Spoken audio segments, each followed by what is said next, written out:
Сәлем достар, егер сіз сюжет қимағын жемеген болсаңыз, босқа өмір сүріп жүр екенсіз. Қалжың әрине, бірақ бұл рецепті тапқаныма мен өте қатты қуаныштымын. Оригиналды рецепттен өзгеше бізге осылай ұнайды. Каналыма әлі жазылмаған болсаңыз, міндетті түрде жазылып қоюды ұмытпаңыз. Ыдысқа апельсин цедрасын күштен өткіземін.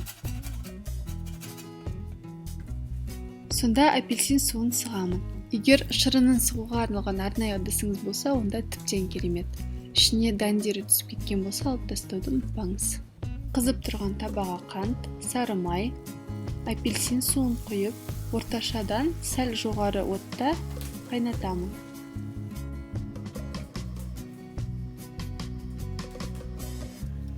Май жақсылап ерігеннен кейін табаның бір шетіне көтеріп осылай араластырып тұрамын. Құрамдардың нақты мөлшерін описание бөлімінен көре аласыз. Осылай шамамен 2-3 минут қайнатқаннан кейін біздің сиропымыз кішкене түсі өзгеріп қоюлана бастады.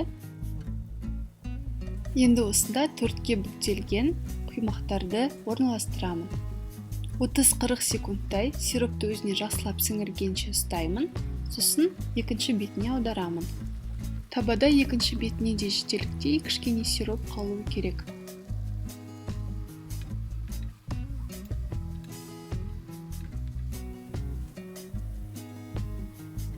Жұқа карамельный слой пайда болғанша ұстаймын, яғни түсі ашық қоңыр түске енуі керек.